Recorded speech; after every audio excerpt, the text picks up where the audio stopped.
Hello and welcome to another edition of Rick and Bubba University, the podcast.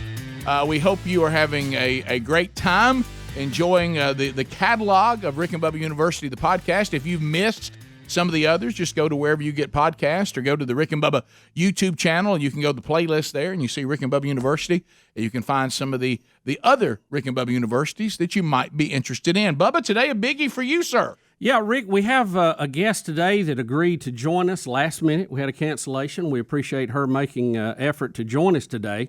She is a upcoming senior at Auburn University. She recently completed an internship at the Capitol in Washington, D.C. Please welcome to the show, Katelyn Bussey. Katelyn, how are you doing? Bubba's daughter. Hey, how are y'all? I'm good. Hey, Katelyn, boom, boom. So am I supposed to interview you like you're my daughter or just like you're a guest that we don't know who you are? I can be your daughter. You know, when you think about it, That means she wants money. Katelyn, because a lot of times when we do Rick and Bubba University, the podcast, we're going to delve in more into what you just completed. But here early, because we always do a Where Are They Now, too, and your dad updated everybody. What was it like spending your childhood on this show?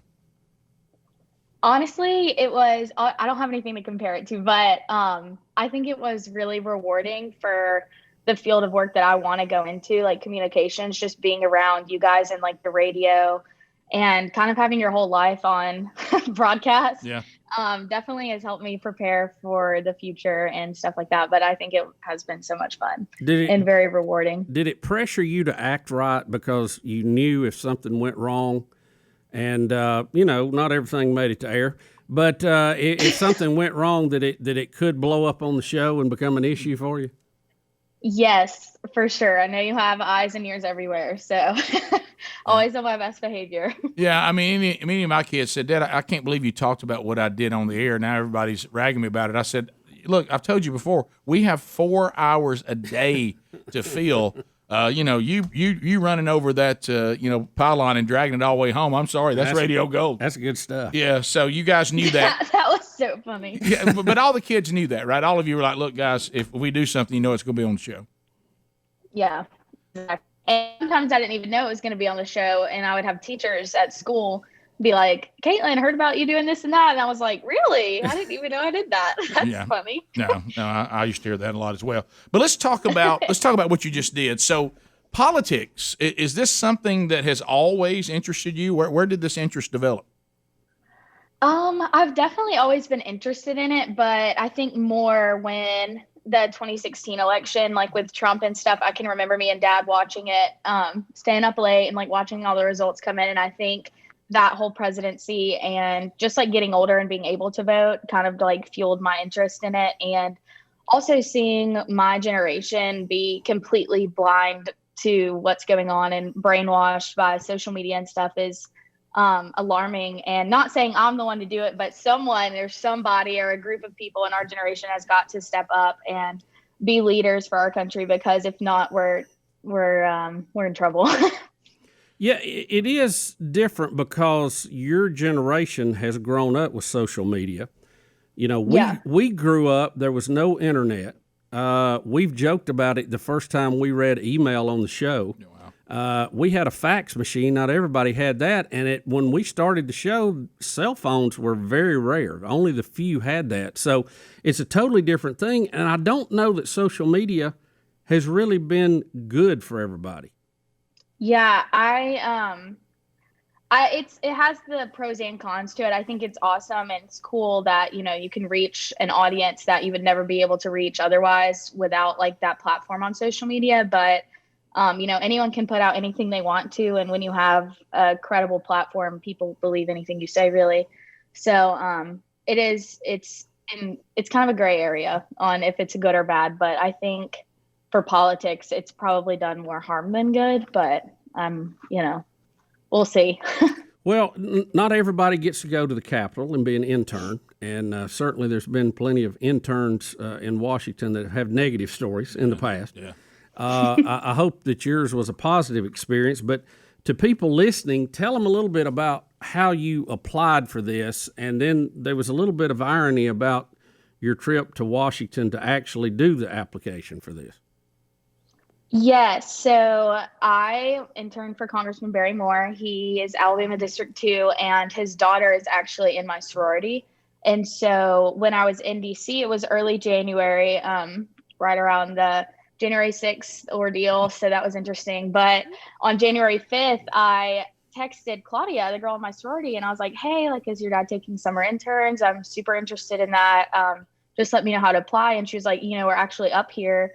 He just got sworn in. Why don't you stop by the office? And I was like, oh, great. Like, perfect. I would love to. So I go walking into Longworth, minding my own business. And then the next day, the whole Capitol was being raided. But yeah, that's how the interview went. And then I heard from them a little bit later through like some Microsoft team calls. And they let me know that I would be interning with them this summer if I wanted to. So that's how that happened. It was really, really easy, really fun. But what about the January the 6th thing? I mean, what was it like for you to go up there thinking, I'm just going up here to try to do my interview for my potential internship, and then this major ordeal happens? What was it like for you? It was very bizarre. I knew that it was like a very sensitive time in DC with the election stuff and Sure. like Trump speaking and everyone kind of like getting everyone fired up and stuff like that. And when I was there was not like, I guess it technically was a protest going on, like on the Capitol lawn.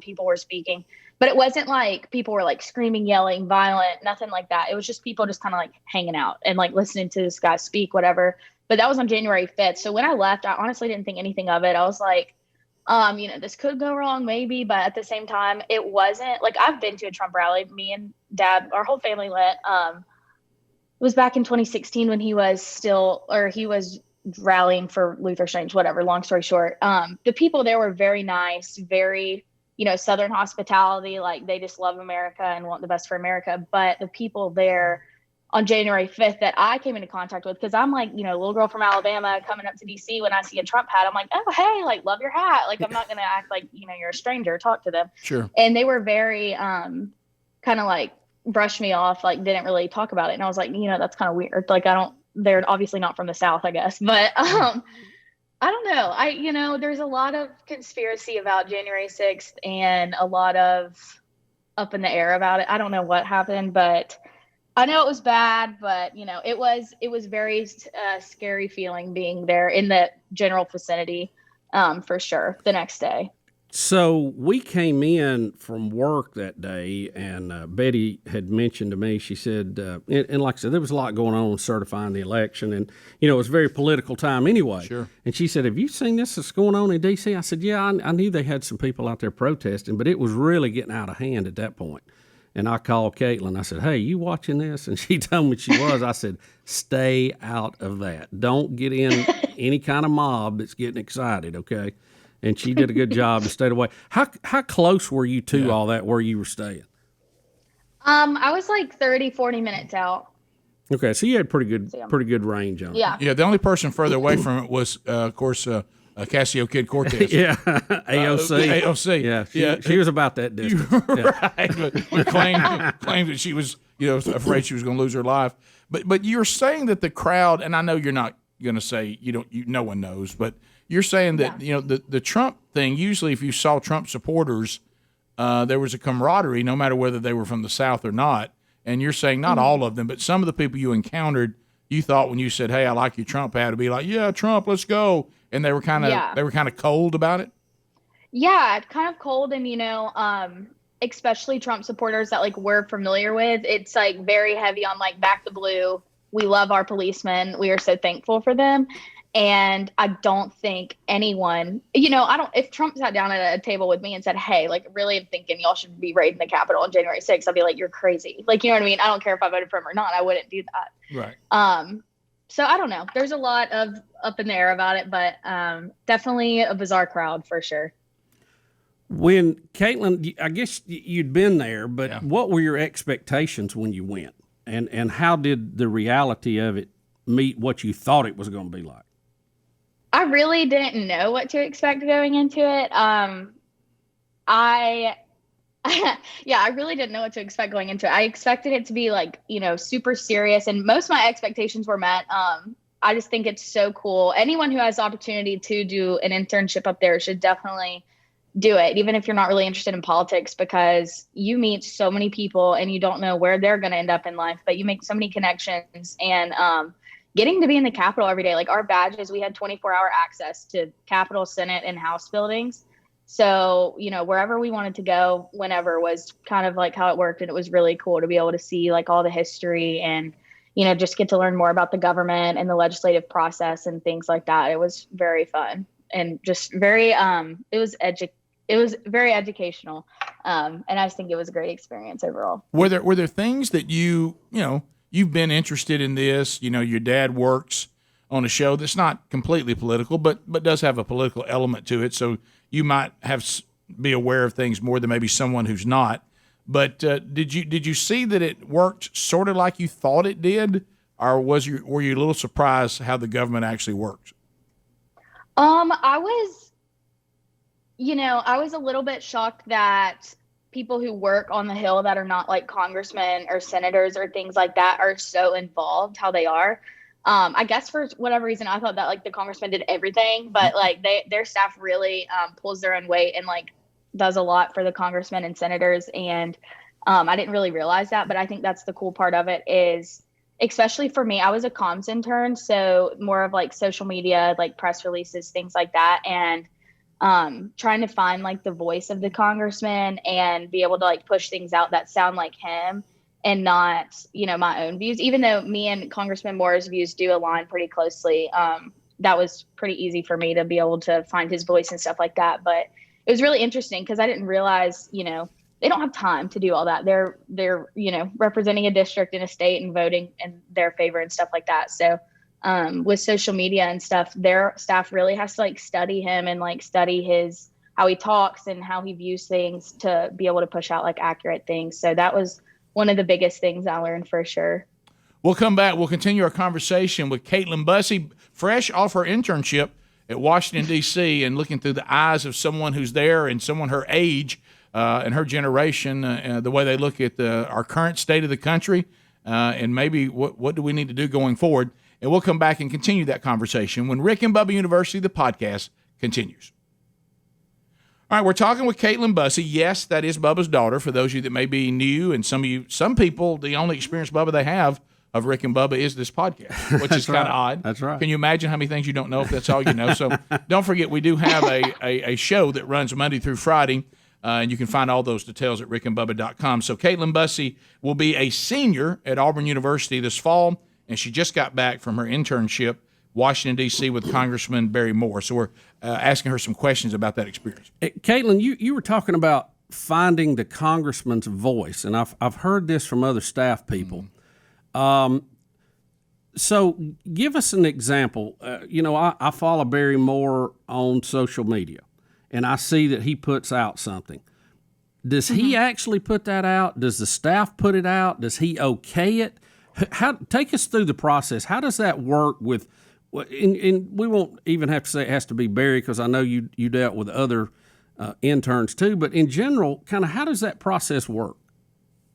Yeah, so it's different for every office. I think every office has their own way of doing things, but the experience I had in it, so like there were 2 comms interns, and we would just like draft different things, like different current events going on, like border, inflation, crime, taxation, just like different things, like hot topics in politics right now. And we would draft posts for them, like Twitter, Facebook, Instagram, and send them to our press secretary. And she would kind of, take what she wanted, used whatever.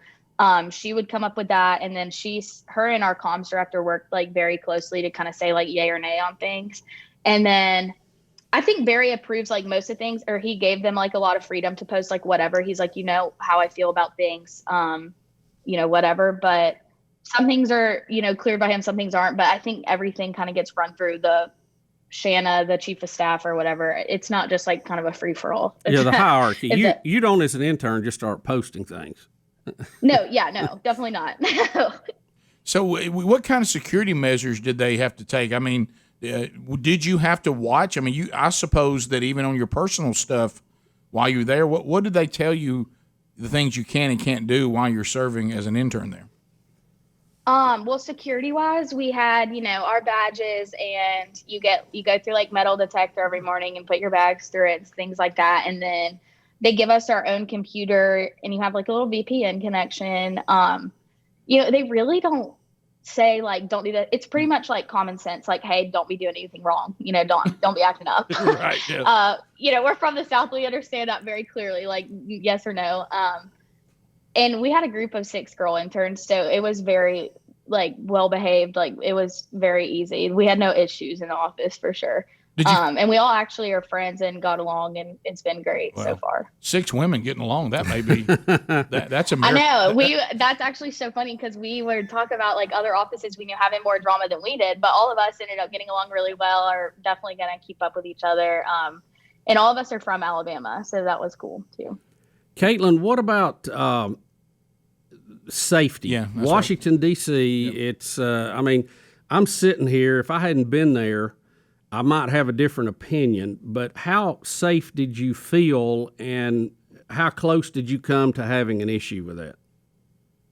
I felt very safe at all times, like in the buildings, like where I worked. There were, closer to the end of my internship, there were 2 different shootings. One by the Nationals, the National Stadium, and then one was actually like 3 blocks from my house, but I wasn't home, thankfully. But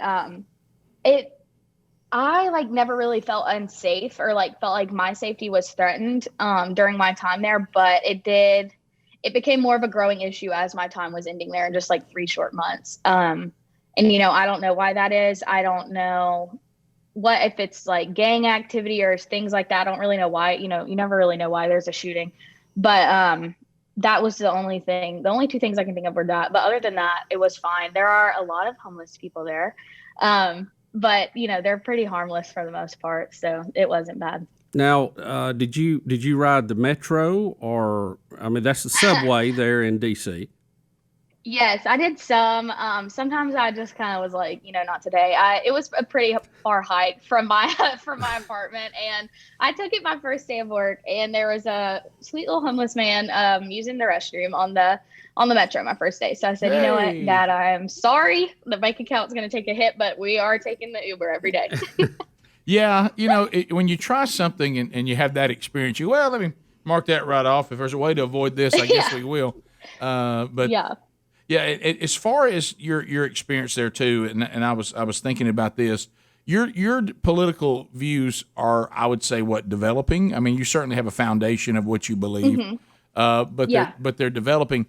I think what a lot of Americans want to know, and maybe you didn't have a chance to see this or not, is, and we've heard even Congressman Palmer, who I know you also, spent some time with there out of Alabama as well, that the lobbyists can be problematic. I'll just put it that way. Did you see the ongoing lobbyists constantly trying to get an audience with the Congresspeople? Did you see any of that activity? I honestly did not. As an intern, and as a comms person too, I feel like lobbying is more of the legislative side. Yeah. And I know a lot of people who do want to end up doing lobbying, and you make your connections on the Hill and then go into that. And I honestly don't even understand the lobbying thing.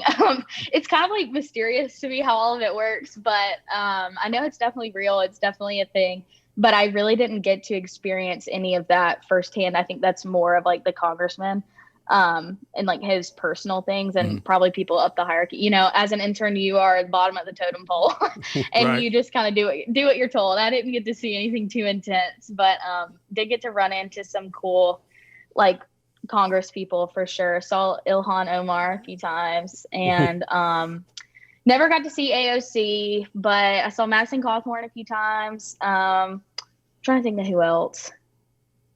Just like random people, that you recognize from TV. And there's so many congressmen, you don't really recognize all of them, but the senators you do. So it was just cool to be walking around in the Capitol building, and like they get out of votes and you see all the congressmen come out of the House floor.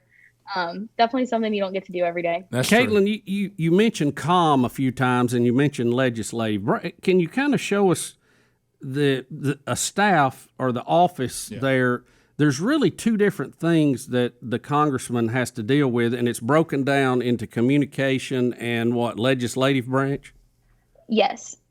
So basically the comm side is like social media, press releases, prepping him for any type of like interviews, things like that, keeping him out of trouble online, stuff like that, you know? Sure. And then the legislative side is more of like the bills and like really studying like each bill that's going to be voted on and like talking to him about it.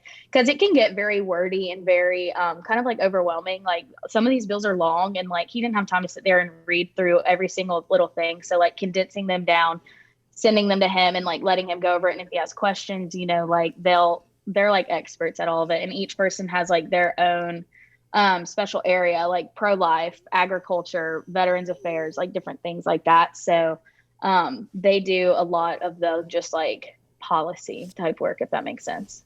Yeah, it does, because I know if you were sitting there, and I think they write these things long and wordy on purpose, but I guess on the legislative side, they almost go down. I know it's not a literal highlighter, but they go down and say, look, these are the big principles of this bill, and we know the things that are important to you, and they just draw those out and say, look, in a nutshell, this is what this bill does or doesn't do. Yeah, you would need that, I would think. Katelyn, take us through what an average day for an intern looks like in D.C. Yeah, here you go. walk us from leaving your front door to getting back. That's right. And then tell us a little bit about the nightlife and social life. All right. So obviously I would have to be there by like 8:30 on in-session days and 9:00 when we're not in session. You know, you walk in, say hey to the security people. They're very nice. And then walk up to the office. If there's any mail at the front door, you know, you sort through that. You do all the stuff you need to do in the kitchen, turn the phones on, check the printer for paper. And then we had like a daily, like a morning analytical project thing where we just picked an article from like a national news source and just like ran through it and answered like 10 or 12 questions from like about it and whatever. It just kind of like, I think the purpose of it was to help us like analyze like what these media things are trying to like push towards a reader one way or the other. So we would do that. And then of course, answering phones for constituent calls and logging those into our system, and then really just helping the staff like with whatever they needed. It looked different kind of every day. Like some days there were projects like a briefing binder or like a press list or things like that. It just kind of depended. It depended on the day, really.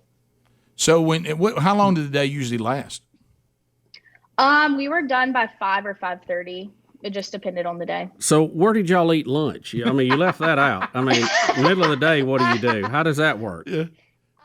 You can kind of leave for lunch whenever, as long as there's some interns still in the, you know, you leave some in the office to answer the phones and stuff. But they have like a cafeteria in Longworth, and then they have like a Subway and a Steak and Shake and like a little pizza place in Rayburn, and there was something else in Cannon. I never went over there though, but it was just, you know, whenever we'd take like 30 to 45 minutes for lunch and then go back up. So it was all there. You didn't have to travel very far. It was almost like yeah, you just go down the elevator. Yeah. So do you as an intern, did you always go to lunch with people in your office, or did you socialize with other interns from other offices, and did y'all talk about how y'all are doing things, or what? How did y'all? Yeah, I think a big part of the DC like experience, especially on the Hill, is networking, and so I would love to like meet with as many people as possible. As you can imagine, I've never met a stranger, so that was fun. Getting to meet with like different staff people I've met, or different interns and stuff like that. Just getting lunch with them, and you kind of compare and contrast to your experiences going, but really just getting to know them, like where they're from, if they plan on coming back up, because like you'll want to stay in contact with them for the future, obviously, and stuff like that. So when we come back, we want to talk about your mom and dad coming to see you, and we want to start thinking about how this has molded your ongoing political views. Anything changed, or is this work in progress? And we'll continue to talk about that, but I can't imagine what it was like to be there. And here comes mom and dad. Mom and dad are coming to visit. We'll talk about that. It was very fun. We'll talk about that when we come back. When Rick and Bubba University, the podcast continues. All right, so we were just talking with Katelyn on Rick and Bubba University about all the different social media platforms. And, I mean, this is the time that we're living in. There's good that can come with it. There's bad that can come with it. And one of the things that you need to know is you may be browsing in what they now call the incognito mode. And you think, hey, I got it. Hey, nobody can see what I'm doing. but there's a lot of fine print if you look when you start browsing in the incognito mode. It says that your activity might still be visible to your employer, your school, your internet service provider. So that's not really incognito. There's still people seeing what's going on.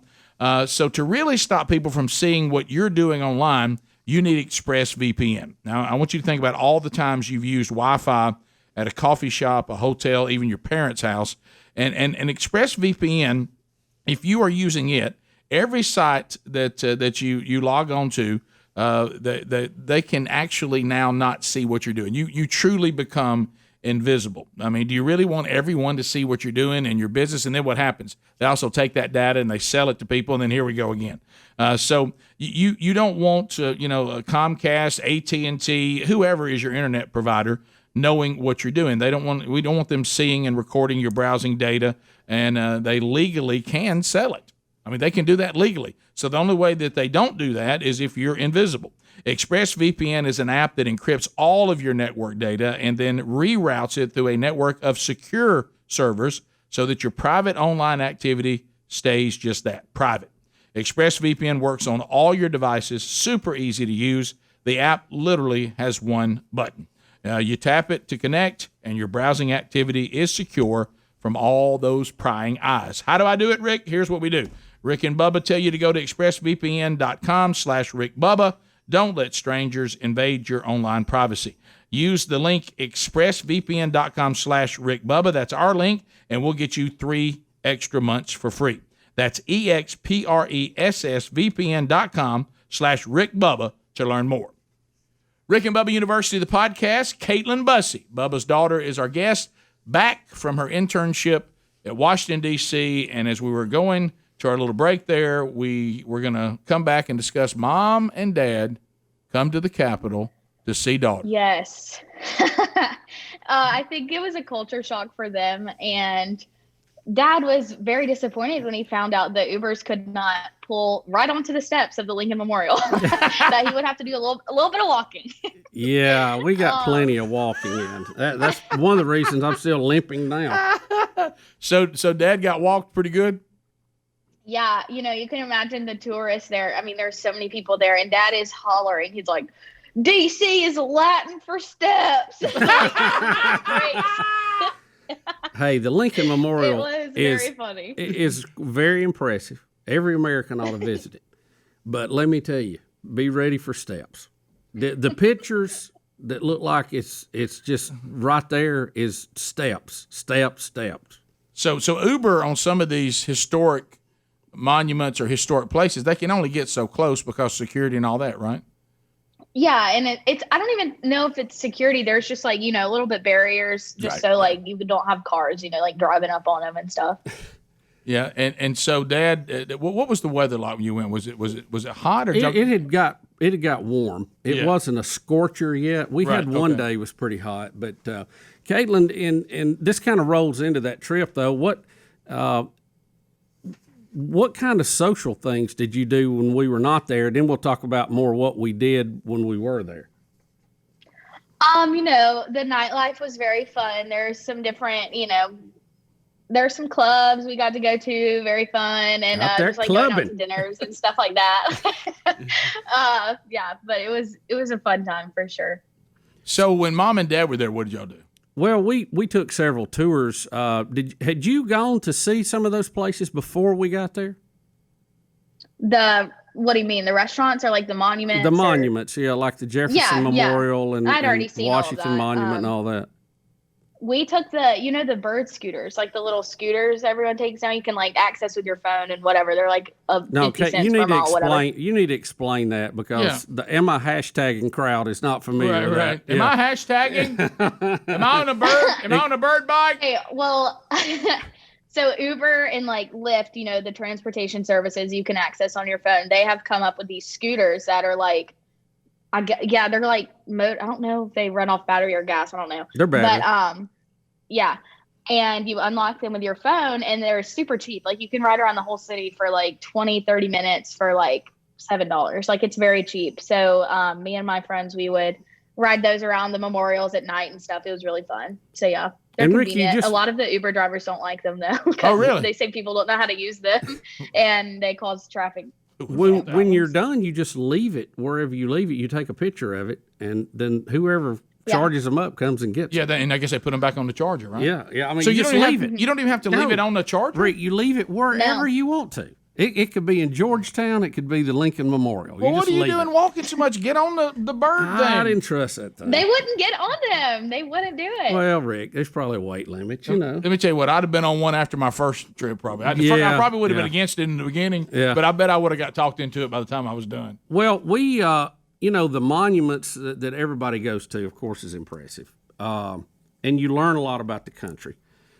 For me, I love going to the Ford's Theater because the Lincoln assassination is very, it's a big part of our country's history, and it was very educational for me. I've always enjoyed looking at that kind of stuff.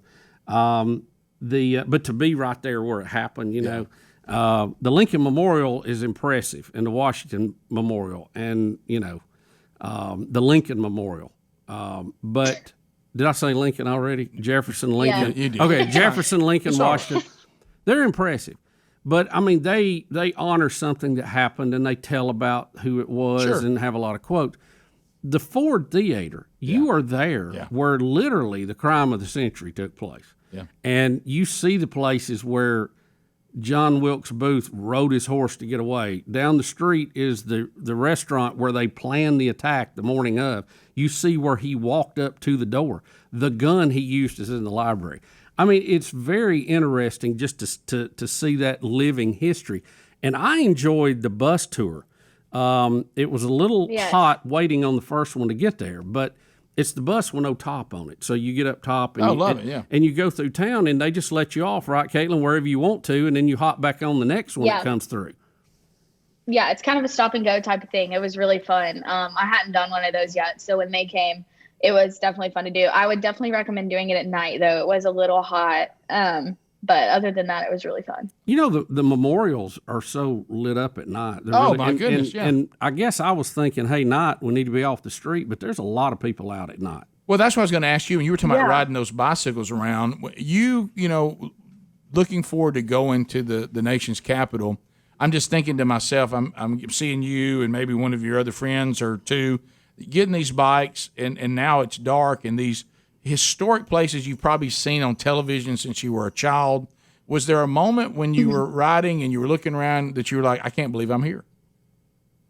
No, definitely the whole time. And even leaving, I was like, it's just so surreal, like being places that, you do see on TV and whatever, but it almost like didn't feel like real. It was so cool.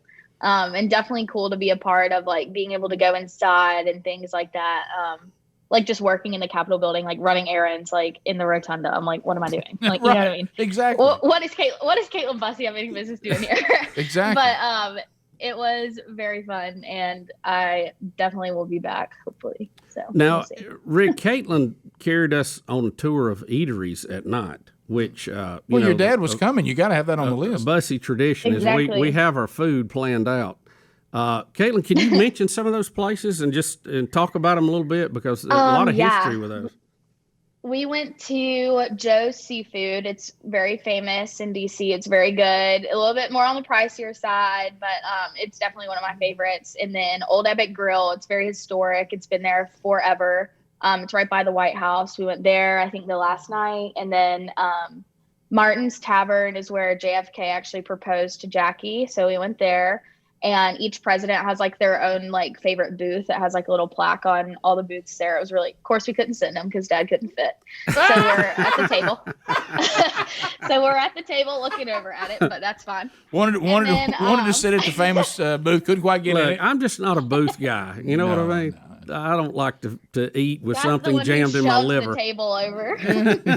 But yeah, those are a few of the places we went. I don't even know. I think we went to what was the first place we went, Dad? Do you remember? That was, where did we go with the Congressman? We ate with him and his family one night. Yeah, at the Capitol Hill Club. Or no, the we went farmers. to Founders. Founders. Yeah, Founding Farmers. That's actually really cool. They do like everything, like they make everything in their restaurant. they actually have a distillery too, so they like make their own like vodka and stuff. It's really cool. So everything's made everything in-house. Was it good? Oh yeah, it was all Very good. yeah. It was all good. I was a foodie that week. Well, see there, you were talking about that is being a foodie right there. All right, we'll come back and we'll wrap up our time with Katelyn Bussey and got some questions to talk about the impact of this on her and her generation when Rick and Bubba University, the podcast, continues. All right, so let's talk a little bit about Gabby. We like this. I mean, Gabby is just one of those things to me, Bubba, that is just so straightforward.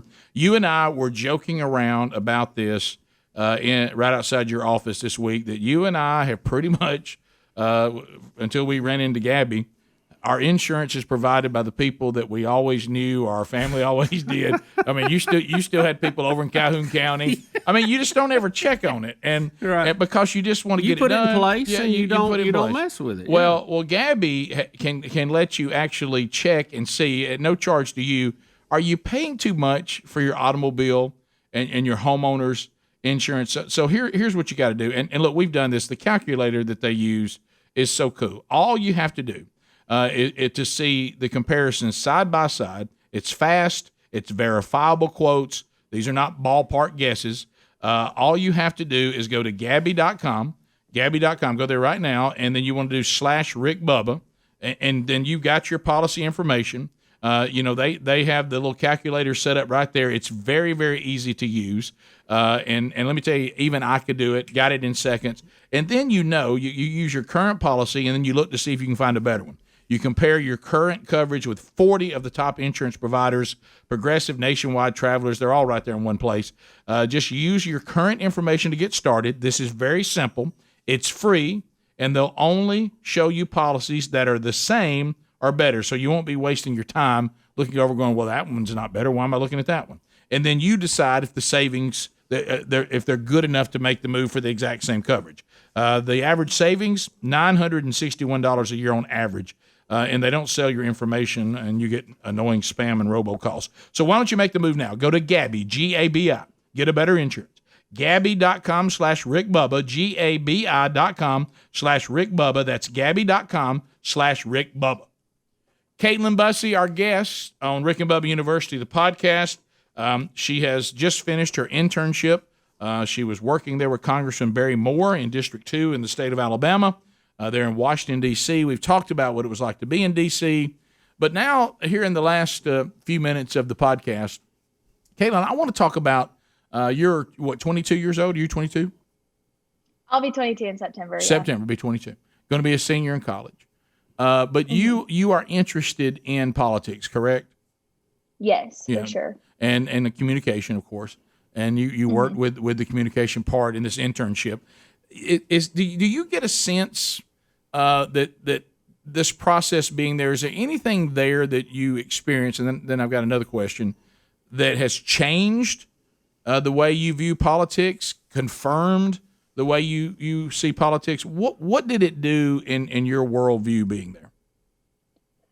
It definitely just like reassured me of what I already knew, that I am a right-wing conservative and I will probably always be one. But one thing it did do is open my eyes to more of like I think it's very important to be able to see both sides of an argument and be able to argue both sides of an argument. And like, iron sharpens iron, and being able to listen to people that believe differently than me and them tell me why they believe it, not just because like, oh, well, I hate Trump or whatever. It's like, well, I think this because of this. People who are actually educated on politics and whatever, and why they believe that they're liberal or conservative or left or right or whatever. And I think that's very beneficial for anyone, just to, be able to know both sides of an argument that you're making yourself. Because, if someone were to bring up another point or like a counter argument and things like that, and you just like don't know what to say, then you're not a very good politician. You know what I mean? So I think that was very rewarding and educational for me. Did you, because Bubba and I talk about this, your dad and I, all the time on the show, we seem to have lost the ability to critically think through anything, and you're making that point, saying you got to know the whole argument. You can't live in this world of sound bites and somebody said, and I saw a headline, so it must be true. or maybe the headline, if I had just read the story, you realize the headline's not exactly what it looks like it is. It's clickbait. Yeah. But do you see with your generation, because, let's face it, I mean, your dad and I, we know what we believe. We know why we believe it. But you're at that age where you're developing those things. Do you see with the people your age, do they care? Is there a lost hope? We hear young people are anxious all the time and fearful. Do you see maybe a remnant of people your age that care about these things, or not so much? Definitely there are a lot of, young conservatives that I met up in DC that are very passionate about keeping America, on the right track and making it not a socialist, just like, I don't even know the correct word to say on here, but I think that part of my generation is very lost, and part of them are on the right track, and a lot more than I thought are on the right track, which is reassuring, I think, to older generations and things like that. But, when you have these kids posting on social media that capitalism sucks from their iPhone in their $1 million Greystone house, I'm like, are you sure? Like, it's just, like you said, the ability to critically think is gone out the window for the majority of my generation, I think. And, y'all have always said common sense is a superpower, and I truly believe that now after being around some people who just have no idea what they're talking about. All right, Katelyn, let me give you a few rapid fire. Just give us one answer to this. Best place to visit in Washington, D.C. What's your favorite place? Just one place. Jefferson Memorial, for sure. Favorite place to eat? Clyde's or Martin's Tavern. Who was your favorite politician other than Representative Barry Moore that you got to meet or hear talk, or that you had some kind of access to other than Barry Moore, who you were working for? Congressman Dan Crenshaw. Yeah. And he is? I don't know. I think let me look. Yeah. I don't even know. I got to go listen to him speak, and he was awesome. He's from Texas, right? Yes, and he's like a former Navy SEAL. Right. He's really cool. Oh yeah, he's the one that exactly lost his eye. Oh yeah, yeah. And, he's the 2nd district of Texas. Yeah. So, Katelyn, is this something? Did you have another question? No, I was just running through a few. Let's talk about. We got about 3 minutes left. So, is this something you want to do? Did you come away saying? Because I heard you mention that. I hope this. Do you think this is the call on your life? Do you want to be in the political realm? Yeah, I definitely think so. I'm not sure like what scale that looks like for me yet, like more state scale or national scale, but definitely is something I am deeply passionate about and I'm good at. So I think with those two things, you have to use the gifts that, God has given you in a way to glorify him. And I think that using politics to kind of reflect that, God, our country was originally founded on God, like one nation under God. And I think we have veered so far from that. And I think having people to bring that back is really important. And, like I said, I don't know if I'm going to be the person to do it, but I definitely would like to be a part of it. I think President Bussey has a ring to it. Really does, But I don't know about all that. But did both of you, and like I say, I've been to D.C., but very briefly. Now, Sherry, and because you all guys went to school too, she's been there, a couple of times and got the full blown deal. Mm-hmm. And everybody says the same thing, and I wonder if you two will confirm. And I know it's going to be yes. This concept that there's nothing that ties our government to biblical principles. When you're there, everywhere you look, it's confirmation. Every single monument has a reference to God on it. Every single one. Capitol, Supreme Court, all the monuments, all the memorials. People don't. It's right under their nose, and they just don't understand. But one day they will, and I hope it's not too late for them. Rick, I stood and looked at the Supreme Court building, and I saw Moses right on top of it. I know it. And he's even prominent, and the other philosophers are secondary. Right. Yeah, and it's like, guys, now look, you may not believe it, but to say, we've talked about, even Thomas Jefferson did not believe in the deity of Christ, but he certainly said building a nation on the principles of the Bible and the principles of Jehovah and these commandments, and kind of building off of this, would build a great nation. And it's just so obvious when you're there, when you see I mean, do you realize how many Bible verses they're going to have to scrub if they decide they don't want any of that on our? No, it's a lot of scrubbing. Yeah, well, it's a lot of memorials would have to be completely changed, Yeah. And I don't think that's going to happen. So what's the next step, Katelyn? Yeah, what do you do next? What happens now in Katelyn Bussey's life? I got senior year, kind of bittersweet going into my last year at Auburn. Definitely going to soak up all the time I have left there with all my friends, and hopefully maybe get involved in a Senate campaign here or there. Not really sure what it's going to look like, but definitely gonna keep up with my contacts in DC and just see what happens from there. Katelyn Bussey, there she is.